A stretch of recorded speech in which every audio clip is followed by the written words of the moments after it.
Well, welcome to another episode of Culture Club. It's so good that you could join us. My name's Sam. I'm joined here with Pastor Tom, our lead pastor at Proclaimers. Pleasure to have you here, Tom, as always. And we also have a guest all the way from Bangkok, Thailand, Pastor Jesse Winchester. So good to have you with us today, Jesse. Hey. Great to be here. Thanks for having me. Awesome. Well, we're going to jump straight into our conversation on culture this morning. And Jesse, you've experienced culture in multiple different places. You've been pastoring in Australia and now in Bangkok. And you came to visit us a few months back at Proclaimers in Norwich. And we just wanted to ask, what were the main aspects of our culture that you noticed? Was there anything that stood out to you or impacted you about the culture at Proclaimers? Yeah, for sure. I had an amazing time. I loved the church, loved the people, which wasn't a surprise for me because I love the pastors of the church. So the church normally is a reflection of leadership of a church, and the heart and the leadership I find everywhere around the world flows on to the church. So I had an amazing time and loved it. Probably the things, first of all, I want to say that it was really obvious to me that the culture had been built intentionally, in terms of you'd shape the culture not over a weekend, over many years.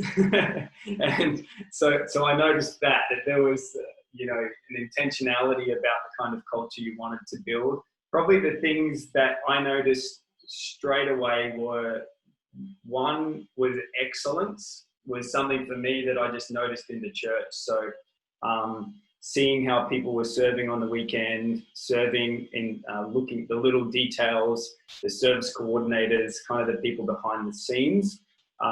It was really obvious to me that is a value in the church, that you want to do things well with what God has given you. So that was probably one thing off the top of my head that I felt that the church and the volunteers and every team member carry. The other thing was a sense of fun. Like Pastor Tom and Pastor Denise are cheeky and fun people.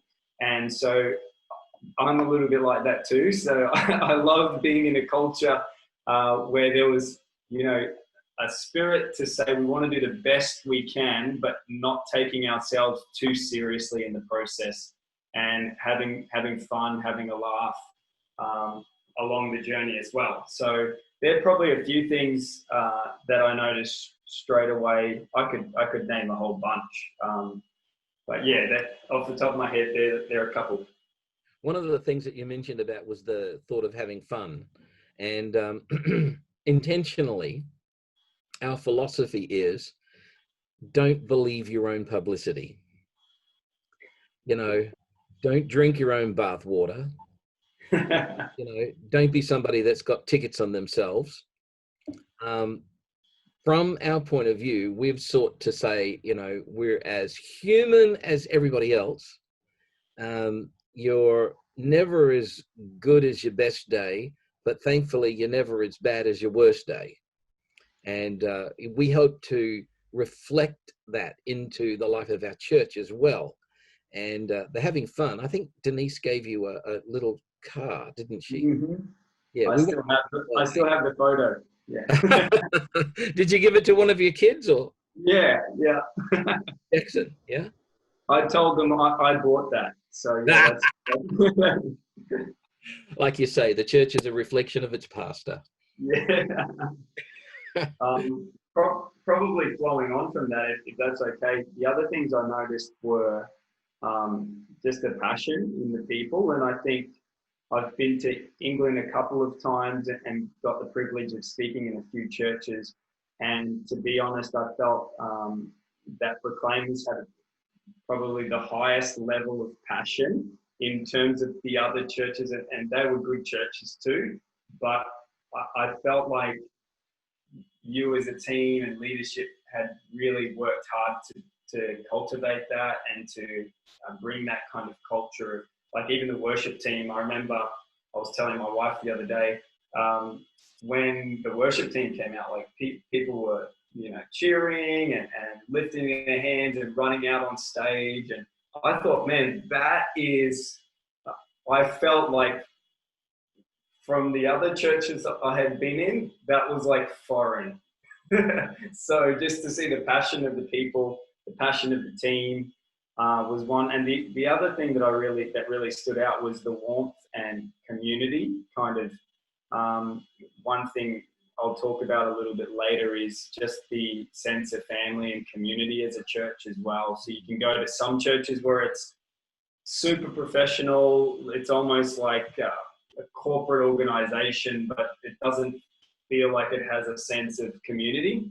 And I sensed like meeting people in the foyer area outside the service and different people who I was in the car with. You could just sense there was a family vibe for sure in the church. And I think that's a reflection of the team and what you want to build. Yeah. Maybe Sam, you want to talk or comment about the passion that we build when we're leading worship. You're pretty much responsible for a lot of that. So why don't you share a little bit? Yeah, I think as Jesse, you just said, like with any culture, you have to be intentional about building it. And, that passion, running onto stage as you described and cheering and stuff, that doesn't come naturally to most people, I would say. Definitely didn't come naturally to me when I first joined on team, but it's, you teach that culture and you encourage it.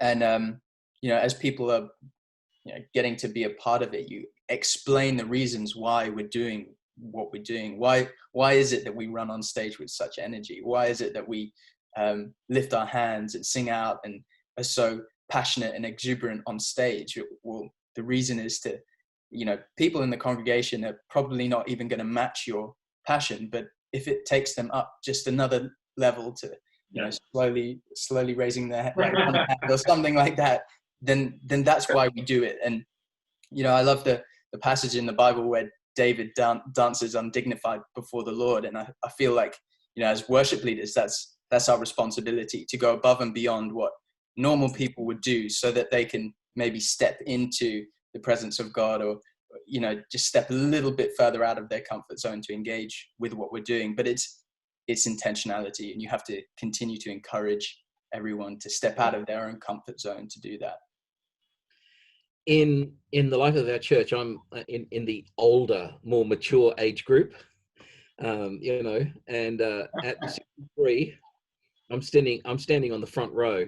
But I want you to know that even though I can't jump like some of the young people do because of my knees and my ankles, but apart from that, I do dance, and probably one of the coolest, grooviest dancers in the life of our church, especially in my age group.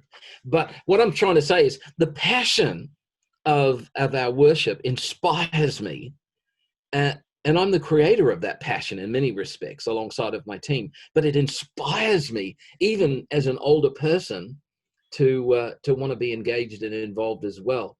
But as Sam was saying, for us at Proclaimers, we've worked very, very hard at developing and creating that atmosphere, that environment, so that when an unchurched person comes in, they can feel that as well. So great. Thanks for bringing that up. That's an interesting point. Oftentimes, in the people of the life of our church don't realize that we have such a strong, powerful, influential culture, compared with, say, other churches around the world. So it's good to hear from somebody like you to say that. So continue with it. You guys are building a great culture, and being a part of it, and even seeing a few other churches in a few other cities in England. I noticed some of those things you guys, you could tell really were intentional and shaped that over many years. So well done. Right. Yeah. Jesse, let me ask you another question. Are there any aspects of the culture that you saw in Proclaimers that are reflected in your own church in Bangkok, maybe? I think there's a lot of similarities. like those type of things. Our church is a newer church, so we're trying to build things and in a different culture, and there's a lot of similarities as well. I think from the team point of view, I noticed a real can-do attitude, almost where people would go above and beyond, but it wasn't a big deal for them to do that. People I encountered would go, yeah, no problems, like I can do that. And I think that's a reflection of the culture you build. Just to, you can go into some cultures and we can't do that. We can't do that. You just hear like, whereas the culture that you guys have created is a can-do type of culture. And I kind of see it as, you see a duck on water, and you see a duck on the top is very graceful and is just like gliding along, but under the surface, the legs of the duck are actually like powering along, like motoring along to make sure that it can keep moving. And I think the culture you built and the culture, I guess, that we're trying to build is one that it's never too big a deal to serve, and it's never too much to go above and beyond. But you can guarantee a culture and volunteers are working very hard behind the scenes. Their legs are moving pretty quick to be able to have that grace and that composure as a team. So I think that was something similar I noticed, the can-do attitude.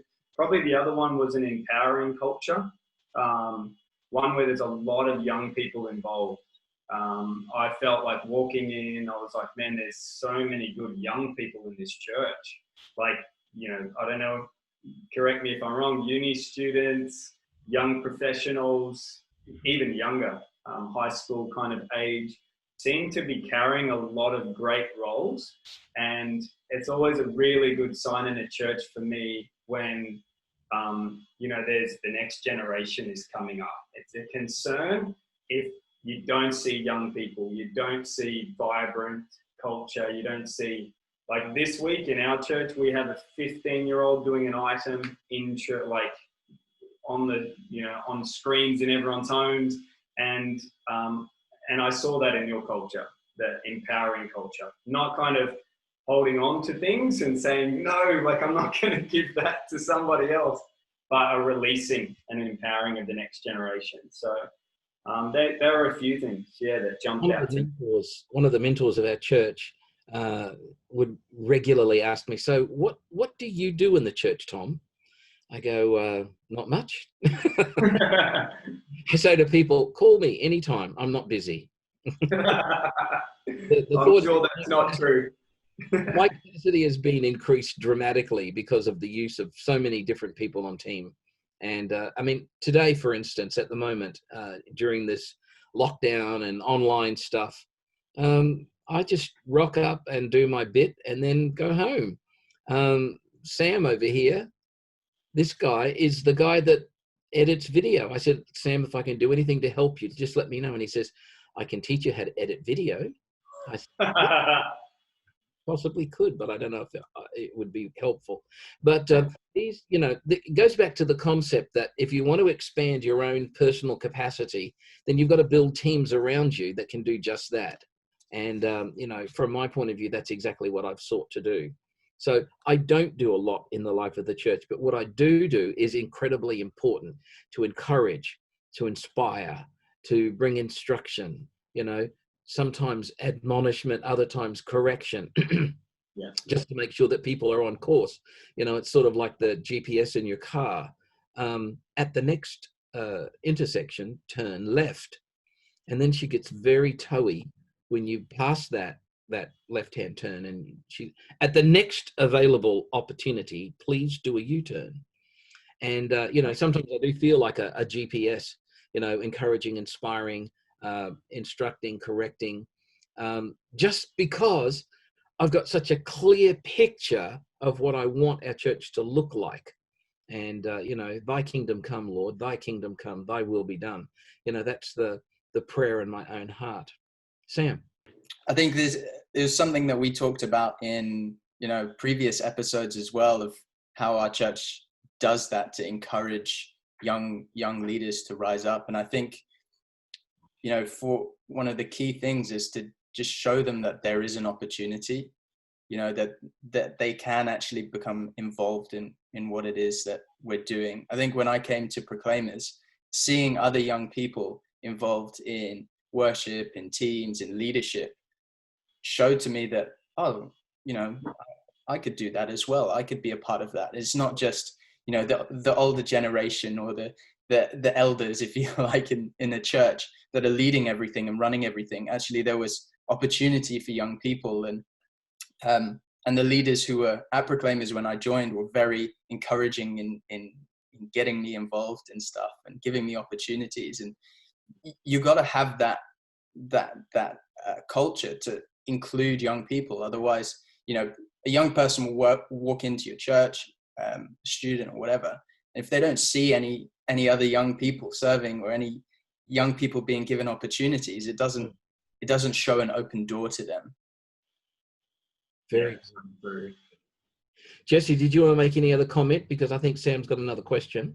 Yeah, the other thing that I noticed, if you don't mind me saying, is a culture of advancement, I would say, and I probably need to clarify what that means. But I think a similarity in culture is it doesn't, you know, you go to some environments and cultures and they've almost settled. Yeah. It's almost like, oh, here we are, you know, we've worked hard for a period of time and it's like on the decline. And I even seeing that you have a church in Norwich and you have a church in Ipswich and then you have a church in Slovakia and other nations, shows that you're not, you know, you're not in neutral and putting the brakes on and kind of settling, but you're advancing, you're moving forward, you want to take more ground, take more territory for the kingdom of God. And I think that's a very similar spirit and DNA to our church. Obviously your church has been around a lot longer, ours is newer, but I think there's a similar spirit of a culture of advancement. We want to, you know, we don't hit point in culture and then, okay, we've made it. Actually, we continue building that culture, advancing the kingdom of God. So I love that heart that Pastor Tom and Denise have built in the church, and obviously people are carrying as well. Great. Yeah. Oh, well, Jesse, your church in Bangkok is actually a campus of a church in Australia. Is that right? It is. It's the location. So we have 4 in Melbourne, Australia. We have 1 that is in the process of starting. It's pretty much started online, but we'll kick off January 2021 in Perth, Western Australia. And then we have Bangkok here as well. And in future, we'll have more. Yeah. That's so cool.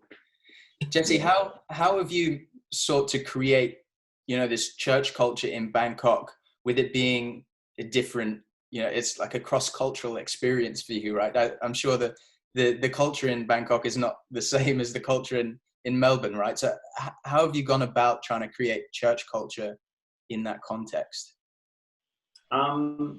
Yeah, I think as Pastor Tom said, and you said, Sam, we represent our global church too. So similar to you guys, we don't create our own thing and carry our own thing, but we're representing our senior leader. We're representing, you know, the global church for us here in Bangkok. So we have to balance, okay, what's the vision? What's in the heart of our senior leader? And then how does that work in the context we're in? So we're constantly growing and navigating on how do we do that? How do I carry the spirit and the vision of the church and also the language of the house? I think every church has a language. Every church has a personality, if you like. It's not right or wrong, but it's something that we carry. So we're trying to navigate how to do that well here. And I think we don't create new values. Like our church has 7 kingdom values. England has a culture, Australia has a culture, and Thailand has a culture, but kingdom culture trumps them all. Yeah. So we have 7 kingdom culture values that I think work in every culture. The first one is prayer fuels power. Things like that. So we work out, hey, how does that work in Melbourne, Australia? Perth, Western Australia, and how does that work in Bangkok, Thailand? And they don't all have to look the same, but they do have to carry that value and carry that culture into that context. So we're trying to figure that out. I think the best way for me is, everyone says it, it's nothing's new under the sun with this, but I am the greatest advertisement of the culture of the church that there is. In terms of when I landed and we had no one in our church, I could complain that the church didn't have the right culture, but I had to be the culture. So, and even now I say to our life group leaders, our connect group leaders, I say, hey, if you look around and you've been running a life group or connect group for 6 months, a year, and you don't like the culture of it, that's you're the one shaping that culture.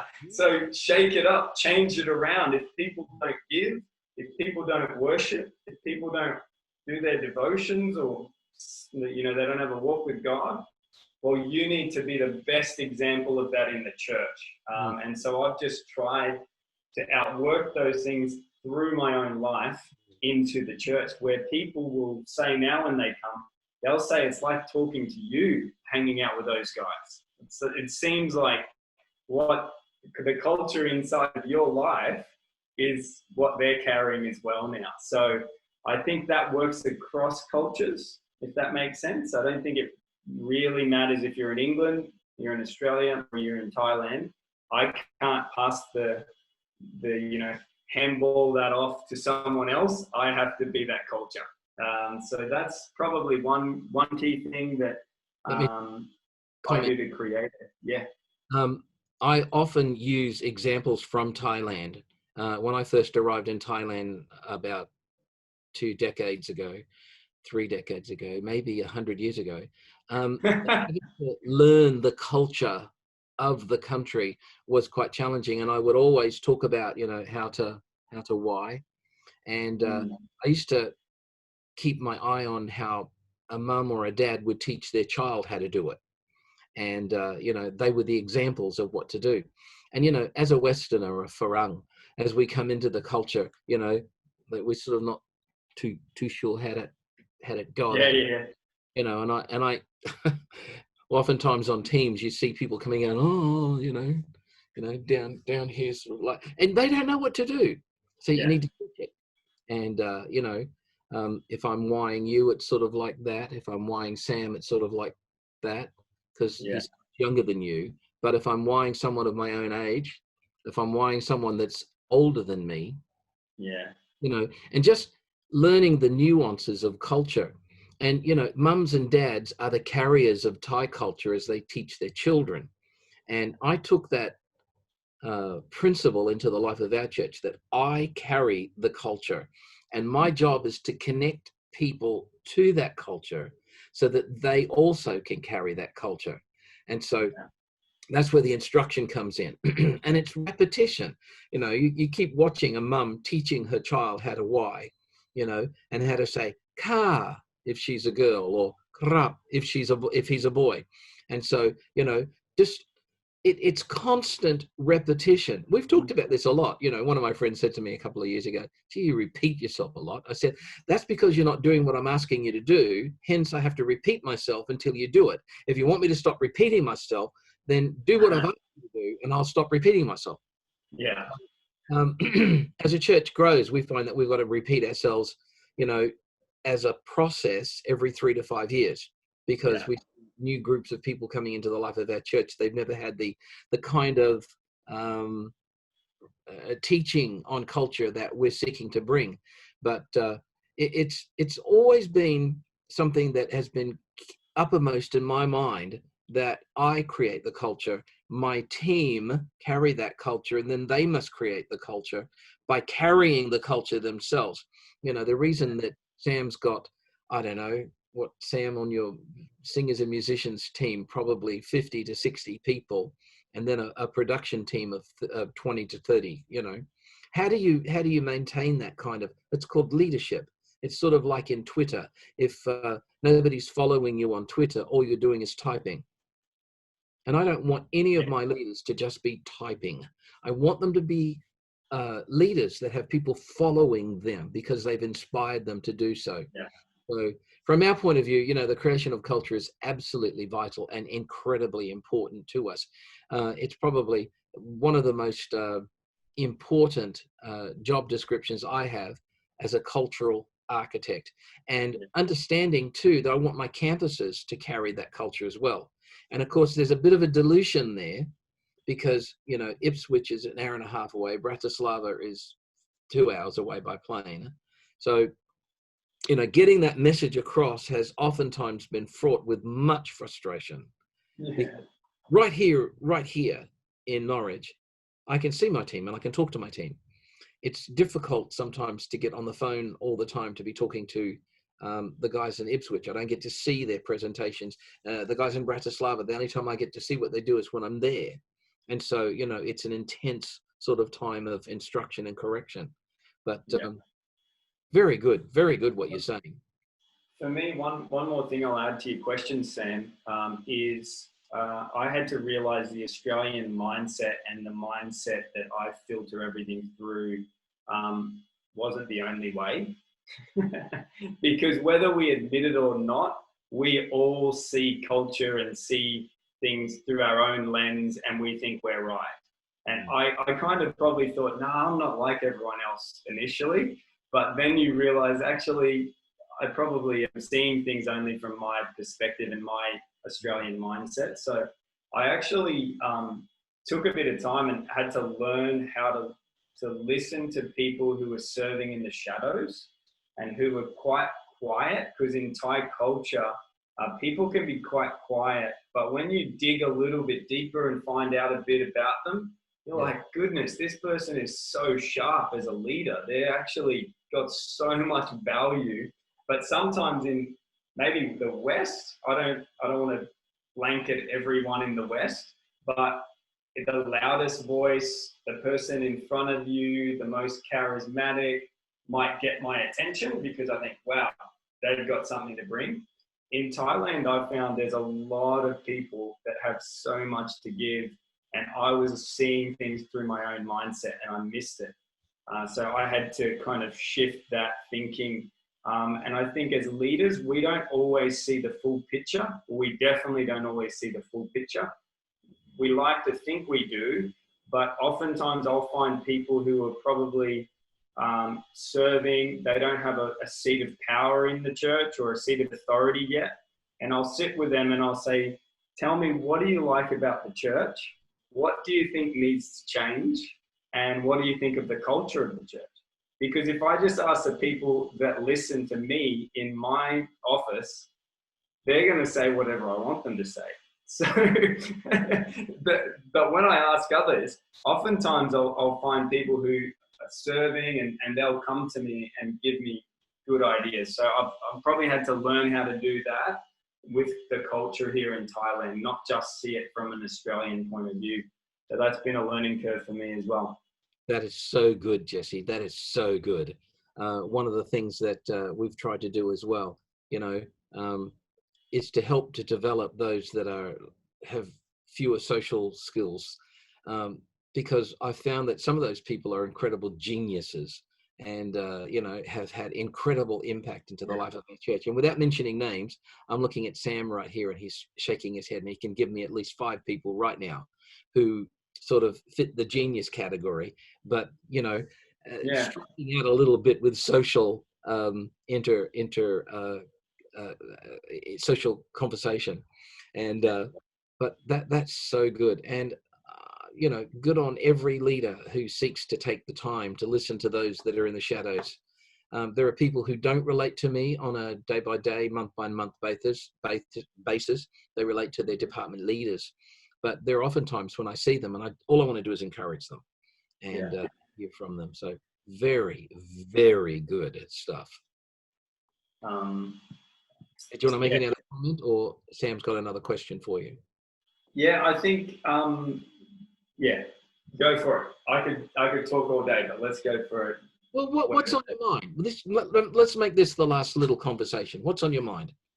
I think for me, the other thing with building culture and something I've probably had to develop is recognition for people, I think is such a huge thing in people's lives. So I think as leaders and team, and even if someone watching is maybe starting out, I think looking at people around you, seeing other volunteers, seeing people on your teams, and actually calling out the gold and the goodness inside of them. So recognition is, you can have a great culture and you can have a fantastic environment, but if leadership isn't recognizing what someone's doing, that can help build the culture almost more than anything. So I think for me, sometimes as a leader, we can be so focused on the vision, where we're going, what we want to achieve. In the process of doing that, I as a leader need to recognize what's happening, what people are doing to build that culture.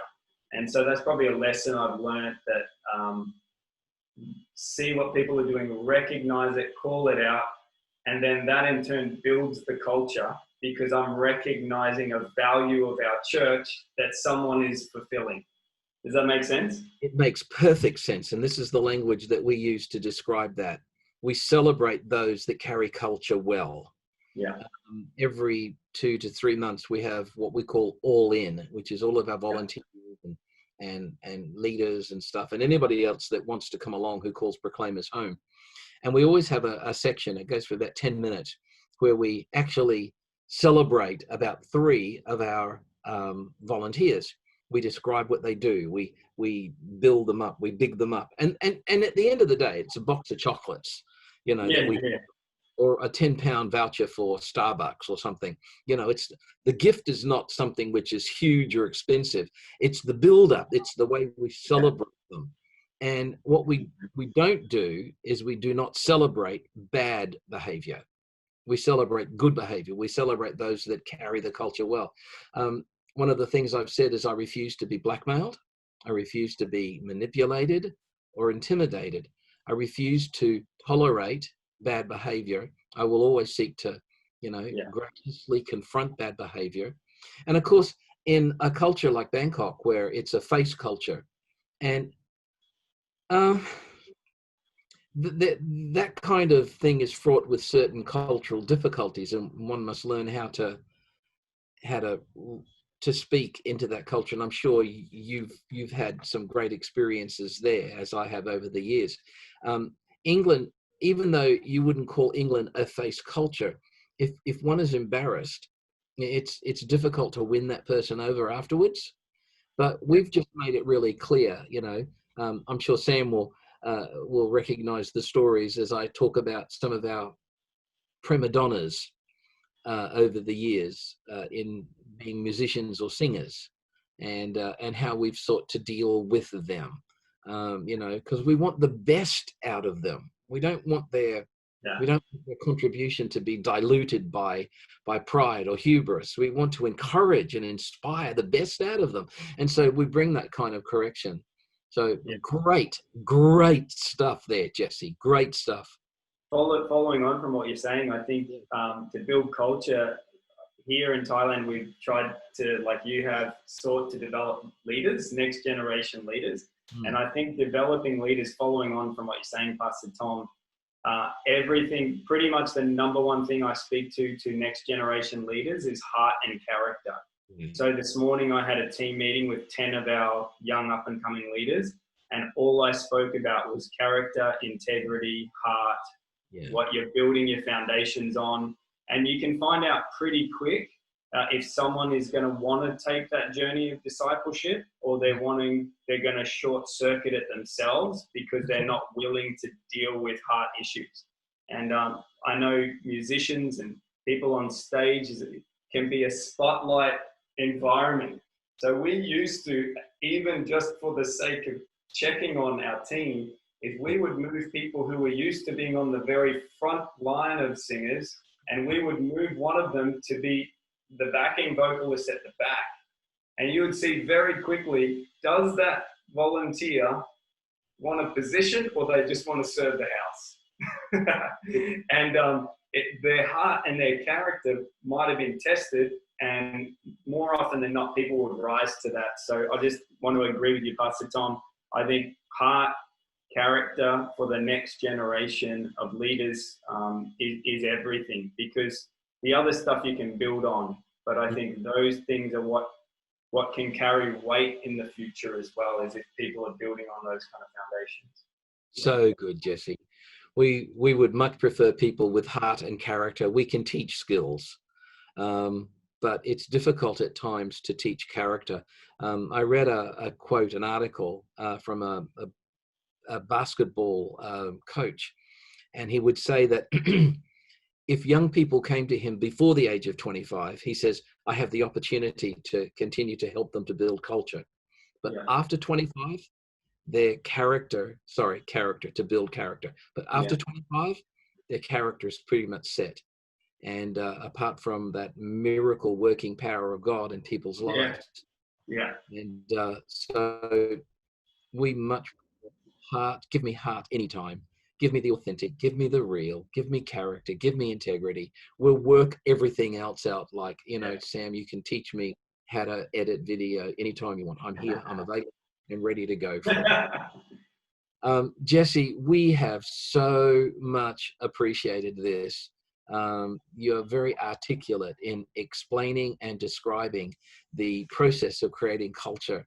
We may have to do this again. Love you guys, and thankful to connect with you, and hopefully I can see you in person one of these days. So. Well, as soon as they open up the airways and you can come into the UK without a 14-day quarantine, you are more than welcome. And awesome. Absolutely loved you when you were with us. And of course, my history with you is your parents as well. So it's been a wonderful relationship over the decades. It's been phenomenal. I still remember you when you were very, very, very young. But anyway, it's been fantastic. Thank you, Jesse. My honor. You and to Numa Church there in Bangkok. And, thank you for always being so open and receptive whenever I've been through as well. It's always been a great honor and a privilege to serve you when I've been in Bangkok as well. I love Bangkok. I love Thailand. And I will take every opportunity to go back to that place. I love the people. I love the food. I love the atmosphere. I get invigorated when I'm in Bangkok. My wife hates it. She said 12 and a half years there. It's too hot. So she lets me go. But it's always so great to connect with you and to see you and to see what God is doing in you and through you in the life of the church. So again, thank you. Did you have any closing comments you want to finish off with? I was just going to say it's an honor to be here and love you guys. And I actually found the same when I was in Norwich. I thought, man, this is a hidden gem. I hadn't been there before. I love the city, love the people, love your church. And it's an absolute honor to connect with you, and thanks for letting me share today. Well, you have a standing invitation, so whenever you've got the itch to come across to the UK, let me know. And when we receive our Heart for the House offering this year, we want to make sure that we've got money set aside to give to you to help with the improvements in the building that you've been able to, by faith, go in and possess. And we want to make sure that we've given you something substantial as well. So thank you so much, Jesse. Sam, I'm going to hand back over to you. Fantastic. Well, thank you everyone who's watched and listened to today's episode. If you want to catch up on the previous episodes, you can head to Spotify, iTunes, YouTube, and do that. But until next time, thank you for joining us, and we'll see you soon. God bless everybody.